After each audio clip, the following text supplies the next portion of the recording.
I am sitting in my new apartment right now looking out the window at the Houston skyline. 6 months ago, I thought I would be standing next to my sister on her wedding day, smiling proud to be part of her happiness. Instead, I found myself standing outside my parents' front door, my father's handprint still burning on my cheek, all because I refused to do one small thing. What my father did not know was that I had been paying for my sister's entire wedding, every single dollar.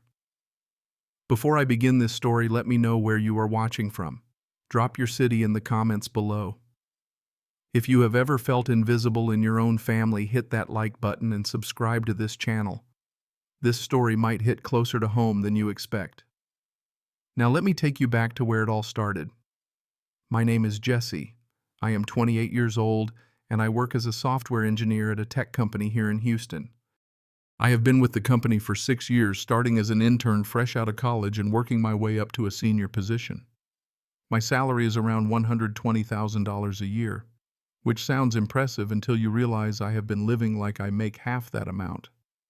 I share an apartment with my coworker Marcus to save money. I pack my lunch every day. I drive a 10-year-old Honda that I bought with cash. Every extra dollar I earn goes somewhere specific, but I will get to that later. Growing up, I was always the second child in every sense of the word.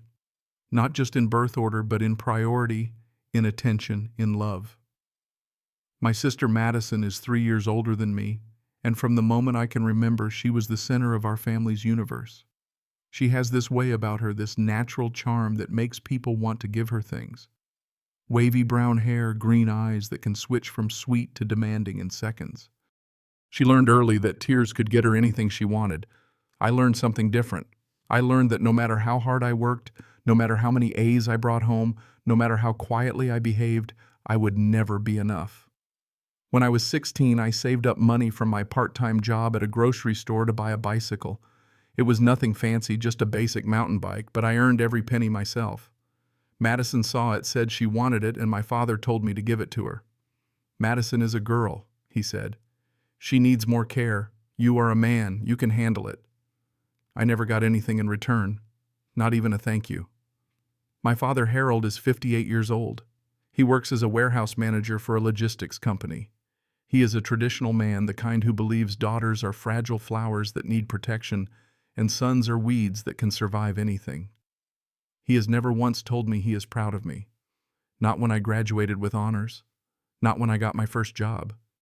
Not when I got promoted. His praise is reserved for Madison, for her beauty, for her charm, for simply existing. My mother, Linda, is 56. She works as a cashier at a local grocery store. She is kind in her own way, but she is weak. She sees the unfairness, I know she does, but she never speaks up. Whenever I try to talk to her about it, she just pats my hand and says, "Just let it go, honey. You know how your father is." As if knowing how he is makes it acceptable. As if understanding the disease means I should stop looking for a cure. Then there is Derek. Madison met him about 2 years ago at some networking event. He is 33, comes from a family that made money in real estate, and he carries himself like someone who has never been told no in his life. Tall, polished, the kind of guy who wears expensive watches and talks about investments at dinner parties. The first time I met him, he did not even shake my hand, just gave me a slight nod like I was the help. Throughout the entire dinner, he talked to my parents about his plans with Madison, about their future, about the life he could provide. I sat at the corner of the table, invisible, unacknowledged. When I tried to join the conversation, Derek looked at me like I had interrupted something important. That night, I went home and stared at the ceiling for hours. I kept asking myself why I cared so much. Why did I keep trying to earn a place in a family that had already decided I did not deserve one? But then I thought about Madison. Despite everything, she was still my sister. Maybe if I did something big, something undeniable, they would finally see me differently. That opportunity came when Madison and Derek got engaged. They wanted a big wedding, the kind you see in magazines. Elegant venue, designer dress, gourmet catering, professional photographers. The problem was my parents could not afford it. My father makes decent money, but not wedding of the year money. Derek's family offered to help, but there was an unspoken expectation that Madison's side should contribute equally. Madison was terrified that Derek would call off the engagement if he found out our family could not match his family's wealth. I found my mother crying in the kitchen one night, bills spread across the table. She did not hear me come in. I stood there watching her shoulders shake and something broke inside me. Not for her exactly, but for the situation. For the family I wished we could be. "I will pay for it," I said. She looked up, startled eyes red. "What?" "The wedding. I will cover it. All of it." She started to protest, but I cut her off. "Just keep it between us. Do not tell Dad. Do not tell Madison. I do not want Derek's family knowing we needed help. It would embarrass everyone." She agreed, wiping her tears, thanking me over and over. The total estimate came to around $45,000. I had been saving for a down payment on a house, but that dream could wait. Family comes first, right? At least that is what I told myself. The months leading up to the wedding were a blur of expenses and exhaustion. Every week there was something new to pay for. The venue deposit came first, $12,000 for a fancy riverside restaurant that Madison had her heart set on. Then the wedding dress, $4,500 of silk and lace that she absolutely had to have. When Madison decided she wanted a better ring than the one Derek had given her, I quietly covered the $3,000 upgrade. Flowers were $2,800. The photographer and videographer package was $5,000. Catering deposit another $6,000. I stopped counting after a while. It was easier that way. To keep up with the payments, I picked up freelance projects on the side.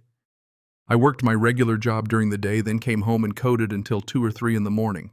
I skipped lunches to save time. I lost 15 pounds in 3 months. Marcus kept asking me if I was okay, and I kept telling him I was fine. I was not fine. I was running on fumes and caffeine, burning myself to keep someone else warm. The worst part was not the money or the exhaustion. It was the complete lack of appreciation. Madison did not know I was paying, so I could not expect gratitude from her. But even so, her constant complaints felt like salt in an open wound. The flowers are not exactly the shade I wanted. The venue could be bigger. I wish we could afford a live band instead of a DJ. Every criticism was a knife twist, a reminder that my sacrifice was invisible. During the family planning meetings, I tried to participate. I suggested a string quartet for the ceremony, something I thought would be elegant and meaningful. Madison wrinkled her nose. "You do not understand fine dining, Jesse. Leave the decisions to people who know what they are doing." My father nodded in agreement. "Just focus on being their son. Let the adults handle this." The adults. As if I was still a child. As if I was not the one signing every check. One night, after a particularly brutal meeting where every idea I offered was shot down, I sat alone in my room staring at the stack of receipts. My mother knocked on my door and slipped inside. She sat on the edge of my bed and took my hand.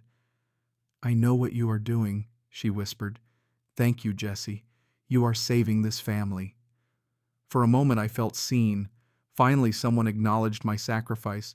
Then she added, "But please do not tell anyone. It would hurt your father's pride." And just like that, the moment was gone. Even my sacrifice had to be hidden, tucked away like something shameful. I was not saving the family. I was just making it easier for them to ignore me. The only person who seemed to understand was my Uncle Ray, my father's younger brother. He lives in Austin, about 3 hours away, and he and my father have not been close for years. Some old argument about money and fairness that no one talks about anymore. Ray came to Houston a few weeks before the wedding to help with preparations, and he pulled me aside one afternoon. We stood in my parents' garage surrounded by boxes of wedding decorations, and Ray looked at me with eyes that saw too much. "You are paying for all this, are you not?" I did not answer, but my silence was answer enough. Ray sighed, rubbing his face. "Your father did the same thing to me when we were young. Took everything I had and never said thank you. I thought if I gave enough he would finally respect me. He never did." "Madison is my sister," I said. "Family is family. Family should go both ways, kid. Remember that." I did not understand what he meant then. I would understand soon enough. The week before the wedding was chaos. Madison changed her mind about the flowers, which cost an extra $800. She decided to invite 15 more guests, adding another $2,000 to the catering bill. I had to dip into my emergency savings money I had promised myself I would never touch. I was sleeping 4 hours a night, running on energy drinks in desperation. Marcus pulled me aside at work. "You look like Death Man." Whatever you are doing, it is killing you. Just one more week, I told him. One more week, and it will all be over. I had no idea how right I would be. It was 2 days before the wedding when everything fell apart. I had just finished a 12-hour shift at work. A major project deadline had collided with wedding preparations, and I was stretched so thin I could barely think straight. All I wanted was to go to my parents' house for the final family meeting, sit quietly, and get through the evening without incident. When I pulled up to the house, Madison's car was parked at an angle blocking the driveway. I had to park on the street. Minor inconvenience, I told myself. No big deal. Inside, the house was buzzing with activity. Derek sat in the living room with my father discussing something about the reception timeline. Madison was in the kitchen with my mother flipping through a binder of last-minute details. No one greeted me when I walked in. No one asked how my day was. I was wallpaper background noise. I sank into a chair in the corner, letting my eyes close for just a second. My body ached. My head throbbed. I just needed a moment of peace. "Jesse?" Madison's voice cut through my exhaustion. I opened my eyes to find her standing over me, car keys dangling from her finger. "Move my car to the garage. It might rain tonight." I blinked, processing her words. "Can you ask Derek? I just got off work. I am exhausted." Her expression shifted, annoyance flickering across her features. "Derek is talking to Dad about important things. Just do it. It takes 2 minutes." Something inside me snapped. Maybe it was the exhaustion.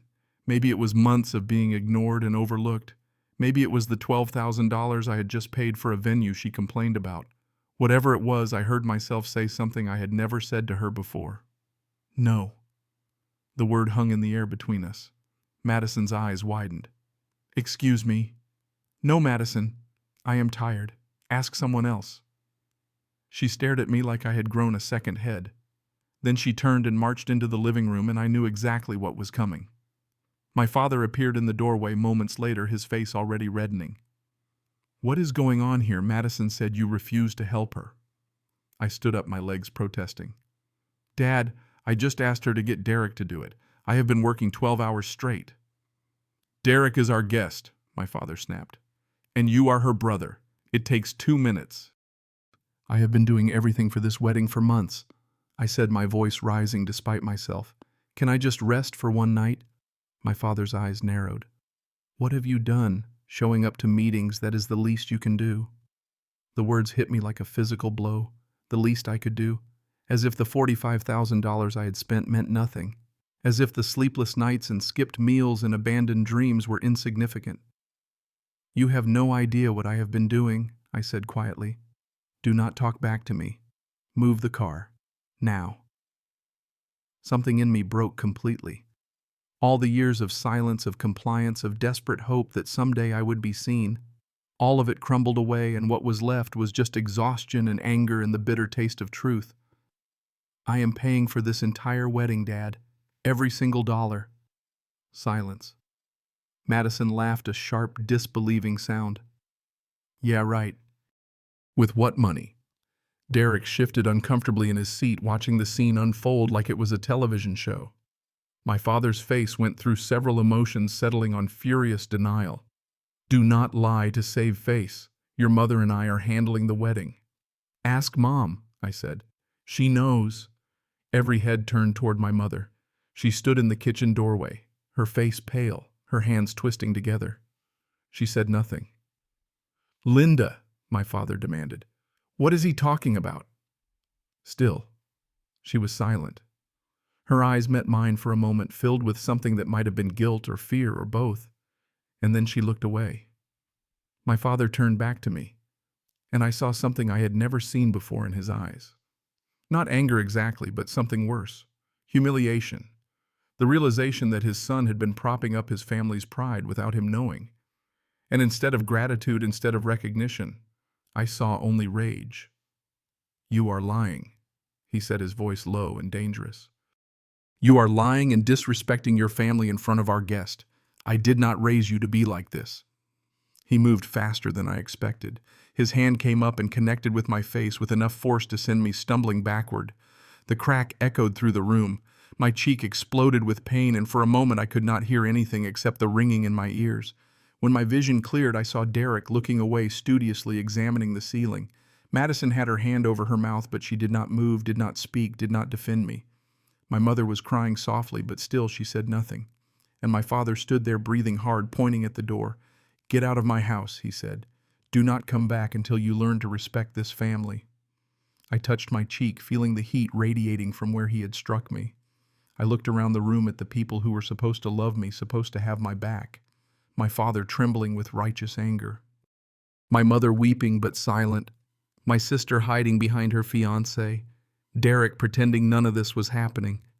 And I realized something that had been building for 28 years. This was not my family. This was just a group of people who had been taking from me my entire life. "You want me gone?" I said, my voice eerily calm. "Fine."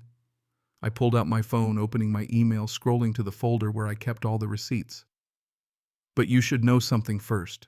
The venue deposit $12,000 my credit card." I held up the screen. "The dress $4,500 my account. The flowers, the photographer, the catering, all of it. Me." I turned the phone toward my father. He looked at the screen, and I watched the color drain from his face. "That is not possible," Madison whispered. Derek stood up slowly, his expression shifting as he looked at Madison with new eyes. Eyes that were calculating something, reevaluating something. "I am calling every vendor tonight," I said. "Canceling every payment. You want this wedding, pay for it yourself." I did not wait for a response. I turned and walked out the front door, past Madison's car that was still blocking the driveway, into the night air that felt like the first clean breath I had taken in months. My mother ran after me. "Jesse, please. We can talk about this." I did not turn around. I just kept walking.